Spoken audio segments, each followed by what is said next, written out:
જય શ્રી કૃષ્ણ મિત્રો, હું છું અસ્મિતાબેન મોગલકરા. મારા રસોડામાં તમારું સ્વાગત કરું છું. આજે આપણે બનાવશું મોરૈયામાંથી નવો નાસ્તો, ફરાળી વડા. તો ચાલો બનાવીએ. મેં મોરૈયો 20 મિનિટ સુધી પલાળીને તૈયાર કરી નાખ્યો હતો અને એકદમ ફૂલીને સરસ થઈ ગયો છે. હવે આપણે એને બાફી લેશું. મેં 1 વાટકો મોરૈયો લીધો હતો, તો 3 વાટકા આપણે પાણી ગરમ મૂકશું.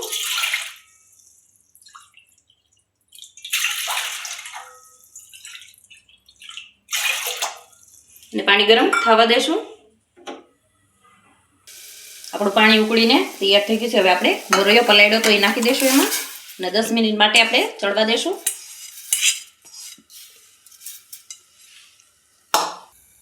આપણે સરસ ચડીને તૈયાર થઈ ગયું છે. હવે આપણે 5 મિનિટ માટે ઠરવા દેશું. આપણે 10 મિનિટ માટે ઠરવા મૂક્યું હતું, એ સરસ ઠરી ગયું છે.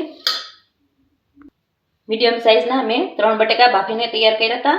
હવે આપણે ખમણીની મદદથી ખમણી લેશું 3 બટેકા આવી રીતે.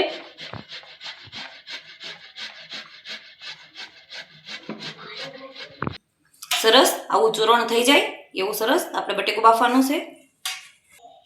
આપણે 3 બટેકા ખમણીને તૈયાર કરી લીધા હતા. હવે આપણે મોરૈયો બાફ્યો હતો એમાં નાખી દઈશું. સરસ એકદમ કઠણ થઈ ગયું છે. હવે આપણે મરચાની કટકી કરી હતી એ નાખી દઈશું એમાં. 1 ચમચી તીખાની ભૂકી લીધી હતી એ નાખશું. 1 ચમચી તલ અને વરિયાળી લીધી હતી એ નાખી દઈશું. 1/2 ચમચી દળેલી ખાંડ નાખશું. 1 ચમચી ધાણા જીરું નાખશું. 1 ચમચી ગરમ મસાલો નાખશું. 1 ચમચી આદુ નાખશું ખમણીને. સ્વાદ પ્રમાણે મીઠું નાખશું. ધાણા એડ કરશું અને હરખુંથી મિક્સ કરી લઈશું હાથેથી. 1 ચમચી આપણે લીંબુનો રસ નાખશું. આપણું બધું સરસ મિક્સ કરીને આવી રીતે આપણે માવો બનાવી લીધો છે.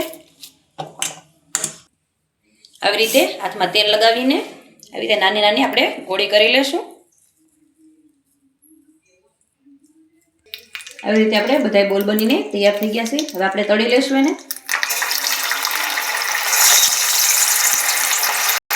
આપણે સરસ તળીને તૈયાર થઈ ગયું છે. આપણે તળાઈને તૈયાર થઈ ગયું છે. હવે એક ડીશમાં કાઢી લેશું. મોરૈયામાંથી નવો નાસ્તો ફરાળી બનીને તૈયાર થઈ ગયો છે. જોઈ શકો છો ફ્રેન્ડ, એકદમ ક્રિસ્પી અને અંદરથી સોફ્ટ બનીને તૈયાર થઈ ગયો છે. જો મારો વિડીયો તમને ગમ્યો હોય તો વિડીયોને લાઈક કરજો, શેર કરજો અને સબસ્ક્રાઈબ કરવાનું ભૂલતા નહીં. અને નવા વિડીયો જોતા રહેજો.